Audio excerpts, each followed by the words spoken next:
Hi friends, പത്തരമാറ്റിൻ്റെ ഇന്നത്തെ എപ്പിസോഡിലേക്ക് എല്ലാവർക്കും സ്വാഗതം. അങ്ങനെ നവ്യയാണെങ്കിൽ തൻ്റെ റൂമിൽ ഒരു പാട്ടൊക്കെ വെച്ചിട്ട് ഡാൻസ് കളിക്കുന്നുണ്ട്. ഭയങ്കര ശരീരമൊക്കെ നല്ല രീതിയിൽ ഇളകിയൊക്കെ തന്നെയാണ് അവൾ അങ്ങനെ ഡാൻസ് കളിക്കുന്നത്.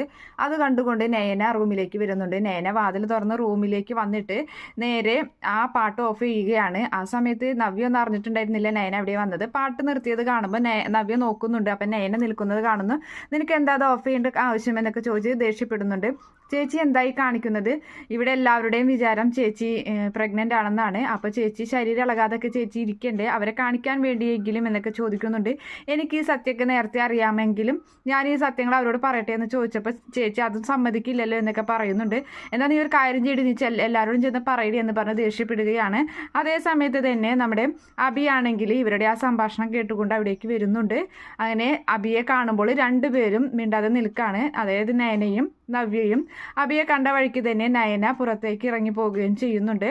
അതിനുശേഷമാണെങ്കിൽ നയന താഴെ എത്തിയിട്ട് ഇങ്ങനെ നയന ചിന്തിക്കുന്നുണ്ട്, ഞങ്ങൾ സംസാരിച്ചത് അബി എങ്ങാനും കേട്ട് കാണുമോ എന്നിങ്ങനെ ഭയപ്പെട്ടിങ്ങനെ നിൽക്കാണ്. ഇതിപ്പോൾ എന്നെയും സംശയിക്കുന്നുണ്ട് ആദർശേട്ടൻ. ഞാൻ ആ ഡിസൈനിൽ മത്സരത്തിൽ പങ്കെടുത്ത് ഫസ്റ്റ് വാങ്ങിയ കാരണം എന്നെയും ആദർശേട്ടൻ സംശയിക്കുന്നുണ്ടല്ലോ എന്നൊക്കെ ഇങ്ങനെ കരുതിയിരിക്കുന്നുണ്ട്. അതിനുശേഷമാണെങ്കിൽ അബി നവ്യയോട് ചോദിക്കുന്നുണ്ട്, നിങ്ങളിവിടെ എൻ്റെ ഏട്ടത്തി എന്ന് പറയുന്നവൾ നിന്നെ എന്തോ പറഞ്ഞ് ഭീഷണിപ്പെടുത്തുന്നുണ്ടായാലോ, എന്തോ എന്തൊക്കെയോ പറഞ്ഞിട്ട് എന്ന് ചോദിക്കുന്ന സമയത്ത് ഞാൻ കേട്ടായിരുന്നു എന്ന് പറയുന്നുണ്ട് അബി എന്താ കേട്ടരുത് എന്ന് നവ്യ ചോദിക്കുന്ന സമയത്ത് കേൾക്കേണ്ടതൊന്നും കേട്ടില്ല, പക്ഷേ ഇങ്ങനെ എന്താ പറയുന്നത് കേട്ടു എന്ന് പറയുന്ന സമയത്ത് അങ്ങനെയൊന്നുമില്ല, നീ എന്നിൽ നിന്ന് എന്തെങ്കിലും മറച്ചു വെക്കുന്നുണ്ടോ എന്ന് അബി ചോദിക്കുമ്പോൾ ഇല്ലില്ല, ഞാൻ അബിയെ നിന്നൊന്നും മറച്ചു വെക്കുന്നില്ല എന്ന് പറയുന്നു. നിന്റെ വയറ്റിൽ ഇങ്ങനെ കുട്ടിയുണ്ടെന്ന് ധരിച്ച് നീ ഇങ്ങനെ നടക്കണം, നീ എന്താ ഇങ്ങനെയൊക്കെ ചെയ്യുന്നത്? ഇവിടെ സാധാരണ എല്ലാവരും പറയുന്നുണ്ട് നിനക്ക് ഒരു ഒതുക്കൊന്നുമില്ല, ഒരു പ്രഗ്നൻ്റ് ആയൊരു പെണ്ണ് നടക്കുന്ന പോലെയല്ല ഇങ്ങനെ നീ നടക്കുന്നത് എന്നൊക്കെ ഇവർ പറയുന്നുണ്ടല്ലോ എന്ന് പറയുമ്പോൾ അതൊക്കെ എനിക്ക് എല്ലാ ലക്ഷണവും എനിക്കുണ്ട്. എനിക്ക് രാവിലെ എണീക്കുമ്പോൾ വൊമിറ്റ് ചെയ്യാൻ തോന്നാറുണ്ട്, അതുപോലെ തന്നെ എല്ലാ ക്ഷീണങ്ങളൊക്കെ എനിക്ക് തോന്നാറുണ്ട്. പക്ഷേ എനിക്ക് അങ്ങനെയുള്ള കാര്യങ്ങൾ എല്ലാവരും അറിയിക്കണമെന്നൊന്നും എനിക്ക് ഇഷ്ടമല്ല. അതുകൊണ്ടാണ് ഞാൻ നിന്നെ പോലും അറിയിക്കാത്തത് എന്നൊക്കെ നവ്യ നുണ പറഞ്ഞിങ്ങനെ വിടുകയാണ്. അപ്പോൾ അബിക്കാണെങ്കിൽ ചെറിയൊരു സംശയമൊക്കെ തന്നെയുണ്ട്. അതിനുശേഷം കാണിക്കുന്നത് നവ്യയാണെങ്കിൽ വളരെ ടെൻഷനോട് കൂടി തന്നെ പവിത്രയെ വിളിച്ച് ചോദിക്കുന്നുണ്ട്, നിന്റെ ആദർശ് സാറ് അവിടേക്ക് വന്നപ്പോൾ എന്തെങ്കിലും സൂചിപ്പിച്ചായിരുന്നു, എന്തെങ്കിലും നിന്നോട് ചോദിച്ചായിരുന്നു എന്ന് ചോദിക്കുമ്പോൾ ഇല്ല, എന്താ കാര്യം എന്ന് പവിത്ര ചോദിക്കുന്നുണ്ട്. ആ സമയത്ത് ഞാനിങ്ങനെ ഒരു മത്സരത്തിൽ പങ്കെടുത്തു, എനിക്കതിൽ ഫസ്റ്റ് പ്രൈസ് കിട്ടി, അതിൽ ചീഫ് ഗസ്റ്റായിട്ട് വന്നത് നിന്റെ MD സാറായിരുന്നു, അത് എനിക്കറിയില്ലായിരുന്നു എന്നൊക്കെ പറയുന്നുണ്ട്. അയ്യോ, എന്നിട്ട് വല്ലതും അറിഞ്ഞായിരുന്നു എന്ന് ചോദിക്കുമ്പോൾ ഇല്ല, ചെറിയെന്തോ സംശയം ഉണ്ടെന്ന് തോന്നുന്നു, എന്തായാലും നിന്നോട് ചോദിച്ചു കഴിഞ്ഞാൽ നീ ഒന്നും അറിയില്ല എന്നുള്ള രീതിയിൽ സംസാരിച്ചാൽ മതി എന്നൊക്കെ പവിത്രയെ പറഞ്ഞ് പഠിപ്പിക്കുന്നു നയന. അതേ സമയത്ത് ഇത് എന്തെങ്കിലും പ്രശ്നമാവും എന്ന് പവിത്ര ചോദിക്കുമ്പോൾ എന്തായാലും എന്നെ പിടിക്കപ്പെട്ടാലും നിന്റെ ജോലി ഞാൻ തെറിപ്പിക്കില്ല, നിനക്ക് അവിടെ തന്നെ ജോലി ചെയ്യാം, അത് നീ എന്നെ വിശ്വസിച്ചു എന്നൊക്കെ പറഞ്ഞ് അങ്ങനെ മനസ്സിലാക്കുന്നുണ്ട്. അതിനുശേഷം കാണിക്കുന്നത് നമ്മുടെ നന്ദു ആണെങ്കിൽ നന്ദുവും കൂട്ടുകാരും കൂടി അങ്ങനെ നിന്ന് സംസാരിക്കുകയാണ് രാത്രി സമയത്ത്. അപ്പം നന്ദുവിന് വളരെ ദേഷ്യത്തോടു കൂടി തന്നെയാണ് നിൽക്കുന്നത്. ആ ഗുണ്ട ആ പലിശക്കാരനും കൂടി അച്ഛനെ റോഡിൽ വെച്ച് ഒരുപാട് അപമാനിച്ചതിലുള്ള വിഷമത്തിലാണ് നന്ദു നിൽക്കുന്നത്. അത് ആ ഫ്രണ്ട്സിനോടൊക്കെ പറയുന്നുണ്ട്. അന്ന് നന്ദു തലക്കടിച്ച ആ ഫ്രണ്ടൊക്കെ അവിടെയുണ്ട്. അപ്പോൾ അവർ പറയാണ്, എന്തായാലും നീ അതൊന്നും ഒരാളെ അപമാനിക്കുന്നത് കേട്ട് നീ നിൽക്കില്ല, അതുകൊണ്ടാണല്ലോ എൻ്റെ തലവരെ നീ അടിച്ചു പൊട്ടിച്ചത്, എന്തായാലും നമുക്ക് അയാളെ എന്തായാലും നല്ലൊരു പണി കൊടുക്കാം എന്ന് പറയുന്നുണ്ട്. അതേ സമയത്ത് തന്നെ ഒരാൾ അവിടേക്ക് വരികയാണ്. അപ്പോൾ അയാളാണെങ്കിൽ ഹെൽമെറ്റ് ധരിച്ചിട്ടാണ് വരുന്നത്. അപ്പോൾ ഹെൽമെറ്റിൻ്റെ ഇടയിൽ കൂടി ഇങ്ങനെ നോക്കുമ്പോൾ നന്ദുവിന് തോന്നാണ് അത് ആ പലിശക്കാരനാണ്, ആ പലിശക്കാരൻ്റെ കൂടെ നടക്കുന്ന ആ ഗുണ്ടയാണെന്നൊക്കെ തോന്നുന്നുണ്ട്.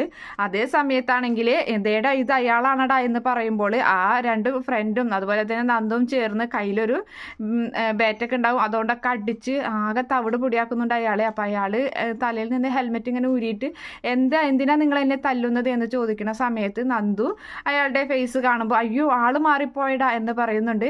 നന്ദു, നീ എന്ത് പണിയായി ചെയ്തത്? നീ പറഞ്ഞിട്ടല്ലേ ഞങ്ങളിങ്ങനെ ചെയ്തത്? അപ്പോൾ എനിക്ക് പെട്ടെന്ന് ആള് മാറിയതാടാ എന്ന് പറയുന്നു. ഇനിയിപ്പോൾ എന്ത് ചെയ്യുമെന്ന് ചോദിച്ചു കൂടി രക്ഷപ്പെടാടാ എന്ന് പറയുന്നുണ്ട്. അതിനുശേഷമാണെങ്കിൽ ആ ഫ്രണ്ടിൻ്റെ കയ്യിൽ കുറച്ച് പൈസ ഉണ്ടായിരുന്നു, അത് അയാളുടെ കയ്യിൽ കൊടുത്തിട്ട് പറയുന്നുണ്ട്, ചേട്ടാ സോറി, ആള് മാറിപ്പോയതാണ്, ചേട്ടൻ ഇത് വെച്ചോ എന്ന് പറഞ്ഞ് കയ്യിൽ വെച്ചിട്ട് അവർ 3 പേരും ബൈക്കിൽ കയറി പോവുകയാണ്.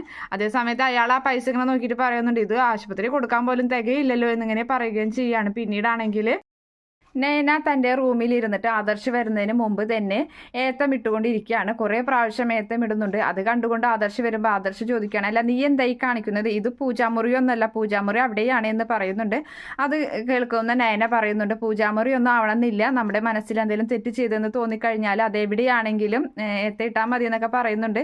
നിനക്കിപ്പോൾ എന്താ നീ ചെയ്ത തെറ്റെന്ന് ചോദിക്കുമ്പോൾ ഞാൻ നിങ്ങളോടൊന്നും ആരോടും പറയാതെ അല്ലേ ആ മത്സരത്തിൽ പങ്കെടുക്കാൻ പോയത് എന്നൊക്കെ ചോദിക്കുന്നുണ്ട്. അതെനിക്ക് കുറ്റബോധമായി തോന്നി, അതുകൊണ്ടാണ് ഞാൻ ദൈവത്തിനോട് മാപ്പ് പറഞ്ഞത് എന്ന് പറയുമ്പോൾ, നീ ദൈവത്തിനോടല്ല മാപ്പ് പറയേണ്ടത്, അങ്ങനെയായിരുന്നെങ്കിൽ നീ എന്നോടാണ് മാപ്പ് പറയേണ്ടത്, ഞാൻ നിൻ്റെ ഭർത്താവല്ലേ എന്നൊക്കെ ചോദിക്കുന്നുണ്ട്. അതേ സമയത്ത് സോറി എന്നൊക്കെ പറയുമ്പോൾ അതൊന്നും സാരില്ല, എന്തായാലും നിനക്ക് ഇങ്ങനെ ഒരു കഴിവുണ്ടെന്ന് ഞാൻ ഇപ്പോഴാണ് മനസ്സിലാക്കുന്നത് എന്നൊക്കെ ഇങ്ങനെ. അപ്പോൾ എന്തൊക്കെയോ സംശയങ്ങൾ ആദർശിനുണ്ട്. ആദർശ് അത് വെച്ചിട്ടൊക്കെ തന്നെയാണ് സംസാരിക്കുന്നത്. അപ്പോൾ ഇനി എന്തായാലും നിനക്ക് ഇനി മത്സരത്തിൽ പങ്കെടുക്കണമെന്നുണ്ടെങ്കിൽ നിനക്ക് പങ്കെടുക്കാമെന്നൊക്കെ ആദർശ് അങ്ങനെ അനുവാദം കൊടുക്കുകയും ചെയ്യുന്നുണ്ട്. അപ്പോൾ താങ്ക്സ് എന്നൊക്കെ പറയാണ്.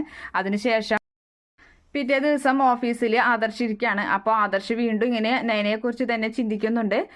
ആദർശിന് നല്ല സംശയമുണ്ട് ഈ ശ്രേയ എന്ന് പറയുന്നത് നയന തന്നെയാണെന്നുള്ളത് ആ കാര്യത്തിൽ. അപ്പോൾ ആ സമയത്ത് തൻ്റെ കയ്യിൽ കുറേ ഡിസൈൻ കൊണ്ട് വരച്ച് തന്നതും അതപ്പം തന്നെ ബാസ്ക്കറ്റിൽ ഇട്ടതും അങ്ങനെയുള്ള കാര്യങ്ങളൊക്കെ ഇങ്ങനെ അവനിങ്ങനെ ചിന്തിക്കുന്നുണ്ട്. എന്നിട്ട് അവിടെ നിന്ന് നേരെ എഴുന്നേറ്റിട്ട് നേരെ ആ പെൺകുട്ടിയുടെ അരികിലേക്ക് പോകുന്നുണ്ട്. എന്നിട്ട് പവിത്രോടായിട്ട് ചോദിക്കുന്നുണ്ട്, എല്ലാ നിന്നെ സഹായിക്കുന്ന ഈ ശ്രേയ എന്ന് പറയുന്ന കുട്ടിയുടെ വീട് എവിടെയാണെന്നൊക്കെ ചോദിക്കുമ്പോൾ പവിത്ര ഒരു വിധത്തിൽ വീടൊക്കെ പറഞ്ഞു ഒപ്പിക്കുന്നുണ്ട്.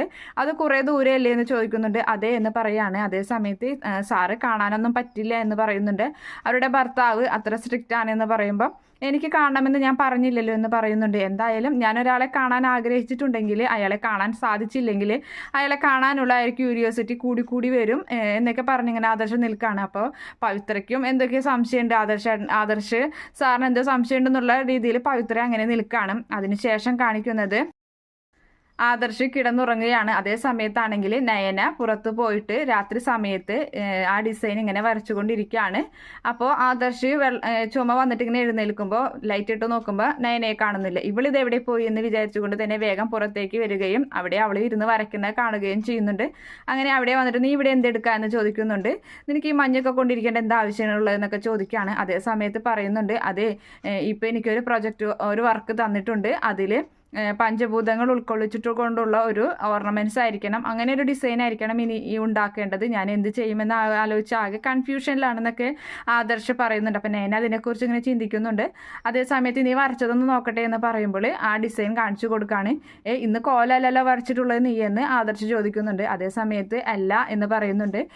എന്താ നിനക്ക് ഡിസൈനിൽ അന്ന് മത്സരത്തിൽ പങ്കെടുത്ത് സമ്മാനം കിട്ടിയപ്പോൾ വീണ്ടും വരയ്ക്കണമെന്ന് തോന്നിയോ എന്നൊക്കെ ഇങ്ങനെ ആദർശ് ചോദിക്കുകയാണ്. അതേ സമയത്ത് നയന ചിന്തിക്കുന്നുണ്ട്, എന്തൊക്കെയോ എന്നെപ്പറ്റി സംശയമുണ്ട് എന്ന് പറയാണ്. അപ്പോൾ നയന പറയുന്നുണ്ട്, ആദർശേട്ടൻ പോയി കിടന്നു, ആദർശേട്ടൻ തണവൊന്നും പറ്റാത്തതല്ലേ എന്ന് പറയുമ്പോൾ അത് തന്നെയാണ് എനിക്കും പറയാനുള്ളതെന്ന് പറയുമ്പോൾ എന്തായാലും ആദർശേട്ടൻ പോയി കിടന്നു എന്ന് പറഞ്ഞിട്ട് ആദർശ് എന്നാൽ ശരിയെന്ന് പറഞ്ഞ് ആദർശ് അവിടെ നിന്ന് പോകുന്നുണ്ട്. അതിനുശേഷമാണെങ്കിൽ നയന ചിന്തിക്കുകയാണ്, എന്നെപ്പറ്റി എന്തൊക്കെയോ സംശയങ്ങളുണ്ട് എന്ന് നിൽക്കുന്നുണ്ട് നയന. അത് കാണിച്ചിട്ടാണ് ഇന്നത്തെ എപ്പിസോഡ് അവസാനിക്കുന്നത്. Okay friends, by, thank